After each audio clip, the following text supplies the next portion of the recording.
Olá, alunos da Escola Samatec, sejam bem-vindos a mais uma videoaula da disciplina de Desenho Mecânico 1. Nessa videoaula, a gente vai dar continuidade às representações especiais. Então vamos lá. O que a gente vai ver hoje vai ser detalhes, vistas localizadas e vistas parciais. Esse recurso de detalhes, onde que ele é empregado? Né? A gente utiliza esse recurso quando a gente faz um desenho e aí tem um detalhezinho muito pequenininho numa partezinha lá daquela representação, daquele desenho, um detalhezinho lá da peça. E aí, como ele ficou muito pequeno, às vezes você não consegue colocar cota, às vezes você não consegue identificar, né? Então, a gente utiliza esse recurso. Como que a gente faz? A gente circula esse detalhezinho, nota aí no desenho mais à esquerda de vocês, que eu circulei o detalhezinho lá, até um cortezinho na peça. Eu circulei aquele corte, puxei uma linhazinha e escrevi A. Aí do lado eu desenhei o quê? Esse pedacinho que eu circulei, eu desenhei ele o quê? Maior, na escala maior. Eu aumentei ele aí, ó, 3 vezes, né? Escala 3:1. Então esse é o detalhe A. Então, você olhando, olha lá. Lá no desenho da peça, a gente não consegue colocar essa cota aí, ó. A espessura desse detalhe 5 milímetros, o diâmetro até o centro dos raios aí, ó, é diâmetro de 32, tá vendo? E os raios aí, o raio de 1,5. Lá na peça, onde está o desenho mesmo, eu não consigo, porque lá ficou muito pequeno, não tem espaço para colocar essas cotas. E nem dava para a gente enxergar que tinha um raio. Então a gente fez um detalhe maior. Aquele detalhe ali a gente desenha ele maior, para a gente conseguir visualizar essas informações. Esse é o recurso de detalhe. Como que a gente faz? Circula o que você quer chamar a atenção, puxa uma linha, dá um nome, a letra maiúscula, desenha ele em alguma região da folha, tá? Mas embaixo você tem que escrever o nome desse detalhe. Se ele é o A, se é o B, porque aí quem for olhar vai identificar. Esse aqui é o A. O outro detalhe já é o B, está em outro lugar. Então, você pode fazer, né, várias dessas representações, mas tem que identificar, ok? E identificar também a escala. Ele pode ser desenhado na escala 1:1, ou ampliado ou reduzido, mas o mais comum é a ampliação, né, porque é um detalhezinho pequeno, ok? Agora, o que não pode, né, essa representação incorreta, essa representação que está mais à direita de vocês aí. É o que?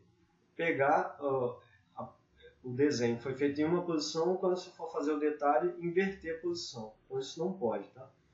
O desenho do detalhe que você vai fazer tem que estar na mesma posição do detalhe original lá na peça, do jeito que ela foi desenhada, tá bom?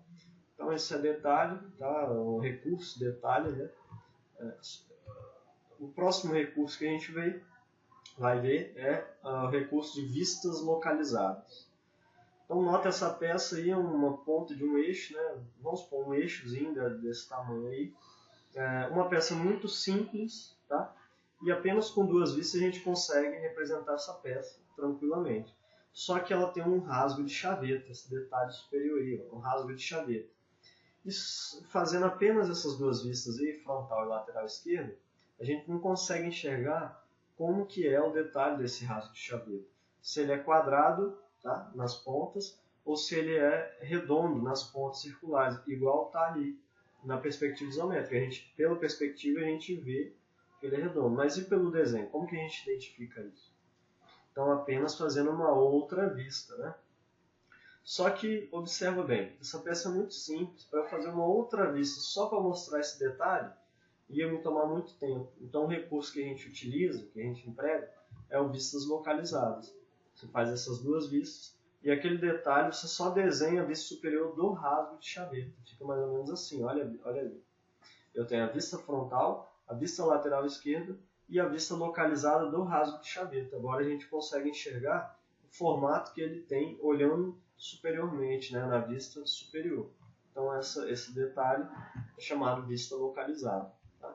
Aqui é um outro exemplo, tá aí, ó, um eixo com a protuberância quadrada, né? Uma parte aí pode ter sido soldada aí em cima. A gente pode ter a vista frontal, a lateral e a superior, só para a gente enxergar o formato que é esse detalhe, ok? Esse detalhe ele poderia ser um detalhe redondo. Como que a gente identificaria isso, né? Só com a frontal e a lateral esquerda? Não teria como. Então a gente faz a vista localizada, ok? Bom, o último detalhe, então, o último recurso, então, para a gente fechar essa parte de representações especiais, são as vistas parciais, né? O que são as vistas parciais? Observa que essa peça ela tem simetria, ela é simétrica. E aí, quando eu tenho peças simétricas, a gente não precisa desenhar a peça inteira, né? Se um lado é igual ao outro, basta eu desenhar um lado, uma metade. E aí, essa é a representação por vistas parciais, quer dizer, eu vou representar só parcialmente, porque eu sei que o outro lado é igual. Tá? Mas como que a gente faz isso? A gente tem que identificar isso, ó, vamos só adiantar aqui, ó, com esses tracinhos ali, olha lá. Aí é aquela mesma peça, só desenhei a metade. Mas como que eu sei? Ó, através desses dois tracinhos aí, na linha de simetria. Olha o eixo de simetria, linha, traço e ponto, tá? Aí nas extremidades da linha de simetria, eu dei dois tracinhos, né? Eu representei dois tracinhos. Esses dois tracinhos indicam pra gente que isso é só a metade, ou seja, a peça teria uma outra metade, só que é simétrica e a gente não precisa desenhar, a gente economiza o tempo. Ou a gente faz esses dois tracinhos, ou a gente ultrapassa as arestas, ó, passa as arestas um pouquinho da linha traço e ponto, tá bom? Então fica como? Olha lá, voltando. A gente pode ter assim, ó, pode ter a mesma peça representada dessas três maneiras. Maneira A, maneira B e maneira C. Na maneira A, eu tenho só a vista parcial mesmo, tá ali a vista superior, só aparece a parcial, né? E a vista frontal normal. Na vista B, eu já fiz essa representação da frontal como se tivesse um corte. Então, para aparecer esse corte na frontal, eu teria que fazer o corte nessa posição e na superior. E aí, lembra, a gente divide ela em duas e tira a parte da frente. Então, por isso que só sobrou essa parte de trás na superior. Tá? A mesma ideia na representação C. Só que agora eu tenho um meio corte, porque essa peça é simétrica, eu posso utilizar um meio corte, não é isso? Só que aí, como eu fiz o corte, tirei a parte de baixo ali na vista superior, tiro aquela partezinha de baixo, aí quando eu represento ela superior, só aparece a parte de trás da peça, ok? Por causa do corte, tá bom? Então isso é vista parcial, né? Eu posso representar dessa maneira, tá bom? Lembrando, fazer os tracinhos depois da linha traço e ponto, né? Ou passar as arestas, passa um pouquinho da linha do eixo de simetria ali, da linha traço e ponto.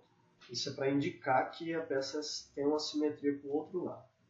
E nesse caso, onde a peça tem perfeita simetria em nos dois sentidos, tanto longitudinalmente quanto transversalmente. Aí nesse caso, no caso do flanger, eu tenho o 1/4 de vista, tá bom? Então tá aí. A vista frontal aparece só meia vista, só a parte de cima da peça, tá? E a vista lateral esquerda, olha lá, a gente tem o chamado 1/4 de vista, que é só aquele pedaço, como se ela tivesse dividido em 4, só mostra um desses pedaços aí, então só 1/4. Isso aí é 1/4 de vista. Nota que eu tenho os tracinhos indicando que ela é simétrica para um lado e para baixo também. Então tá aí, vista parcial, né, nessa vista frontal aí, e a vista 1/4 de vista aí, ok? Bom pessoal, por hoje é só, tá? Um abraço e até a próxima videoaula.